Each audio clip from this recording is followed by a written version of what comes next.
नमस्कार, मैं हूं आपके साथ मयंक शर्मा। आप देखना शुरू कर चुके हैं UB24 मतलब सच बेझिझक। आज की खबरों की तरफ आपको लेकर चलूं, इससे पहले आइए नजर डालते हैं अब तक की कुछ बड़ी खबरों पर। आज ही दुनिया के सबसे बड़े तानाशाह हिटलर की खुदकुशी का दिन है। इतिहास में 30 अप्रैल की तारीख दुनिया के सबसे बड़े तानाशाह माने जाने वाले जर्मन नेता अडोल्फ हिटलर की मौत के दिन के तौर पर दर्ज है। दुनिया से यहूदियों का नामो निशान मिटा देने का ख्वाब देखने वाले जर्मन तानाशाह हिटलर ने 30 अप्रैल 1945 को सोवियत सेवाओं से गिरने के बाद बर्लिन में जमीन से 50 फुट नीचे एक बंकर में खुद को गोली मारकर अपनी पत्नी ईवा ब्राउन के साथ आत्महत्या कर ली थी।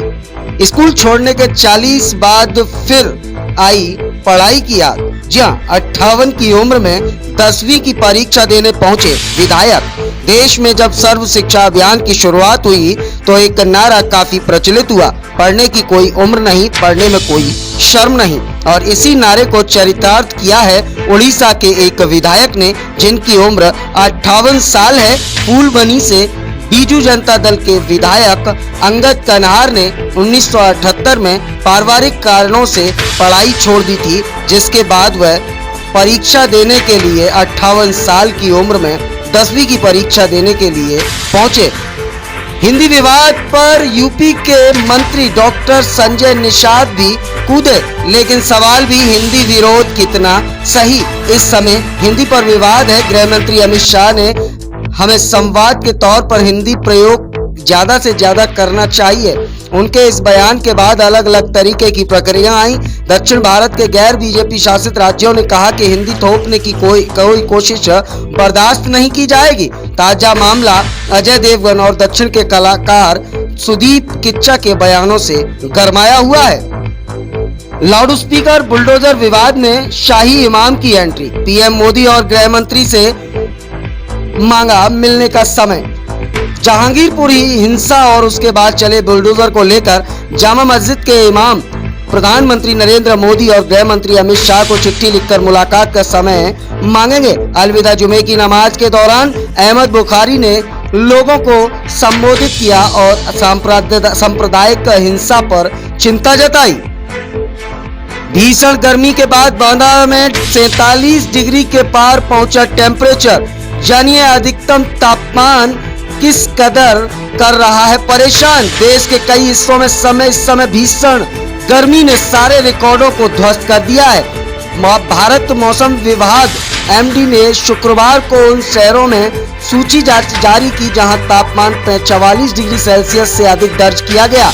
यूपी के बांदा में अधिकतम 47.4 डिग्री सेल्सियस रिकॉर्ड किया गया है। नवनीत राणा और रवि राणा की जमानत अर्जी पर एक बार फिर सुनवाई, राहत या जेल। जी हाँ, नवनीत राणा और उनके पति को क्या मुंबई सेशन कोर्ट से राहत मिलेगी या जेल बरकरार रहेगी, इस विषय पर आज फैसला आ सकता है। इससे पहले 29 अप्रैल की सुनवाई में बेल अर्जी पर सुनवाई एक दिन के लिए मुलतवी कर दी गई थी।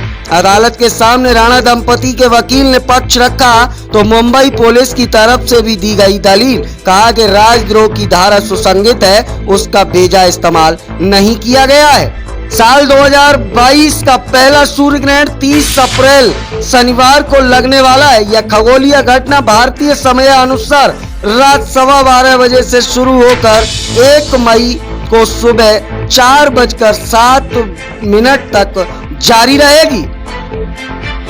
पीएम मोदी आज मुख्यमंत्री और हाई कोर्ट के चीफ जस्टिस के सम्मेलन को करेंगे संबोधित।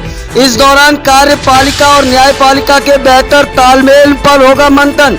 मुंबई की सेशन कोर्ट में आज नवनीत और रवि राणा की बेल सुनवाई होगी। इससे पहले कल पुलिस ने दोनों की जमानत का विरोध किया था। देश में रिकॉर्ड गर्मी पड़ने के बाद बिजली की मांग बढ़ गई है। बिजली संकट टालने के लिए केंद्र सरकार ने पूरी ताकत झोंक दी।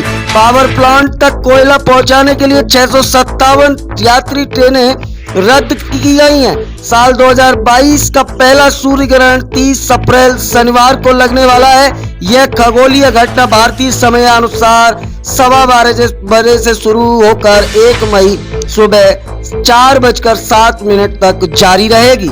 पीएम मोदी ने शेयर किया सिख मंत्रिमंडल से मुलाकात का वीडियो। आपको बता दें, प्रधानमंत्री नरेंद्र मोदी ने शुक्रवार को सिख समुदाय के नेताओं से मुलाकात की। प्रधानमंत्री ने सिख शिष्टमंडल से मुलाकात का वीडियो अपने ट्विटर हैंडल पर शेयर किया। इस वीडियो को शेयर करते हुए पीएम ने लिखा कि उन्होंने आज शिष्टमंडल के साथ मुलाकात की। इस मुलाकात का यह वीडियो शेयर कर रहे हैं। गैलेक्सी को पकड़ने काफी करीब पहुंच गई थी रूसी सेना। यूक्रेन के राष्ट्रपति व्लादिमीर जेलेंस्की ने खुलासा किया कि रूसी सेना उन्हें और उनके परिवार को पकड़ने के लिए यूक्रेन में काफी करीब पहुंच गई थी। युद्ध की बातों को याद करते हुए यूक्रेनी राष्ट्रपति ने एक इंटरव्यू में कहा कि वह और उनकी पत्नी एलेना जेलेंस्की ने अपने 17 साल की बेटी और 9 साल के बेटे को यह बताने के लिए जगाया कि बमबारी शुरू हो गई है। कोरोना के मामले में लगातार उछाल जारी है। देश में कोरोना के मामले में फिर से उछाल देखा गया है। पिछले 24 घंटे में कोरोना के 3688 नए केस सामने आए हैं। इसके साथ ही देश में कुल कोविड संक्रमितों की संख्या बढ़कर अब 4,30,75,864 हो गई है। वहीं बीते 24 घंटों में कोरोना के चलते 50 मरीजों ने दम तोड़ दिया है। पटियाला हिंसा केस, बड़े अधिकारियों पर गिरी गाज। पटियाला हिंसा मामले में पुलिस के बड़े अधिकारियों पर गाज गिरी है। इस मामले में पटियाला के आईजी, एसएसपी और एसपी को हटा दिया गया है। दीपक पारीक को पटियाला का एसएसपी बनाया गया है। वहीं वजीर सिंह को एसपी। मामले की गंभीरता को देखते हुए पटियाला में आज 9:30 बजे से शाम 6 बजे तक इंटरनेट बंद कर दिया गया है। अफवाहों को फैलने से रोकने के लिए पंजाब के गृह विभाग ने यह कदम उठाया है। हाई अलर्ट पर पटियाला। पंजाब के पटियाला में शुक्रवार को हिंसक झड़प के बाद माहौल शांत दिखा। बताया जा रहा है कि कुछ हिंदूवादी संगठनों ने आज यानी शनिवार को पटियाला बंद का ऐलान किया है। शुक्रवार को हुए बवाल के बाद पटियाला हाई अलर्ट पर है। देश में बिजली की मांग रिकॉर्ड स्तर पर। भीषण गर्मी के बीच में बिजली की मांग रिकॉर्ड स्तर पर पहुंची। शुक्रवार को डिमांड 2,07,111 मेगावाट के स्तर पर पहुंच गई। देश में 15 करोड़ यूनिट की कटौती रही है, लेकिन बिजली की कमी असल में कहीं ज्यादा है। इस बीच रेल मंत्रालय ने पावर प्लांट्स तक कोयले की तेजी से सप्लाई के लिए कुल 657 ट्रेन ट्रिप अनिश्चित काल के लिए रद्द कर दिए, ताकि कोयला ले जा रही मालगाड़ियां समय पर निर्धारित स्टेशन पहुंच सके। दिल्ली में रिकॉर्ड तोड़ गर्मी। दिल्ली में अप्रैल की गर्मी ने 72 साल का रिकॉर्ड तोड़ा है। कई इलाकों में 86 डिग्री सेल्सियस तक पहुंच गया है। 72 साल में राष्ट्रीय राजधानी में यह दूसरा सबसे गर्म अप्रैल का महीना रहा। मौसम विभाग के मुताबिक औसत मासिक तापमान 40.2 डिग्री सेल्सियस तक पहुंच गया है। इससे पहले अप्रैल में सर्वाधिक तापमान का रिकॉर्ड 29 अप्रैल 1941 को 45.6 डिग्री सेल्सियस रहा था। खालिस्तान विरोधी मार्च पर पंजाब में बवाल। पंजाब के पटियाला में शुक्रवार को खालिस्तान विरोधी मार्च पर सिख और हिंदू संगठन भिड़े। खालिस्तान के खिलाफ पुतला फूंक प्रदर्शन की तैयारी में थी शिवसेना। इसी दौरान कुछ सिख संगठन इसका विरोध करने लगे, जिसके बाद दोनों पक्षों के बीच पथराव शुरू हो गया। पुलिस ने हालात पर काबू पाने के लिए हवाई फायरिंग भी की। घटना के बाद पटियाला में कर्फ्यू लगा दिया गया है। पूरे जिले में धारा 144 लागू है। घटना पर सीएम भगवंत मान की नाराजगी के बाद शिवसेना नेता हरीश सिंगला गिरफ्तार। कोरोना से अर्थव्यवस्था को लगा है तगड़ा झटका। कोरोना महामारी ने पिछले 2 साल में भारतीय अर्थव्यवस्था को तगड़ा झटका दिया है। रिजर्व बैंक ऑफ इंडिया की रिपोर्ट के मुताबिक बीते 3 साल में भारतीय अर्थव्यवस्था को 50 लाख करोड़ रुपए का नुकसान हुआ है। इस घाटे से उभरने में 12 साल लग सकते हैं। रिपोर्ट के अनुसार कोरोना महामारी की बार बार आ रही लहरों के कारण इकोनॉमी रिकवरी पर भी असर पड़ रहा है। लखनऊ ने पंजाब को 20 रनों से हराया। आईपीएल में शुक्रवार को खेले गए 42वें मुकाबले में लखनऊ ने पंजाब को 20 रनों से हराया। पंजाब के सामने लखनऊ ने रखा था 154 रनों का टारगेट। 133 रन ही बना सकी मयंक अग्रवाल की टीम। लखनऊ की तरफ से 4 ओवर में 11 रन देकर 2 विकेट लेने वाले कुणाल पांड्या बने मैन ऑफ द मैच। में यह लखनऊ की यह 6वीं जीत रही। पंजाब ने अपना 5वां मुकाबला गंवाया। चंदौली में यूपी के मुख्यमंत्री ब्रजेश पाठक का 1 दिवसीय दौरा। सुबह 11 बजे पहुंचे नियामताबाद ब्लॉक के गोदना मोहम्मदपुर गांव। विकास कार्यों की जमीनी हकीकत जानेंगे। कलेक्ट्रेट में अधिकारियों संग समीक्षा बैठक करेंगे। रात को पीडब्ल्यूडी गेस्ट हाउस में विश्राम करेंगे। 1 मई को जौनपुर के लिए सड़क मार्ग से होंगे रवाना। मथुरा में उप मुख्यमंत्री केशव प्रसाद मौर्य का जनता दरबार। Keshav Prasad Maurya PWD guest house पर सुबह 10 बजे से जनता की समस्याएं सुनेंगे। 10:40 पर कान्हा गौशाला का निरीक्षण करेंगे।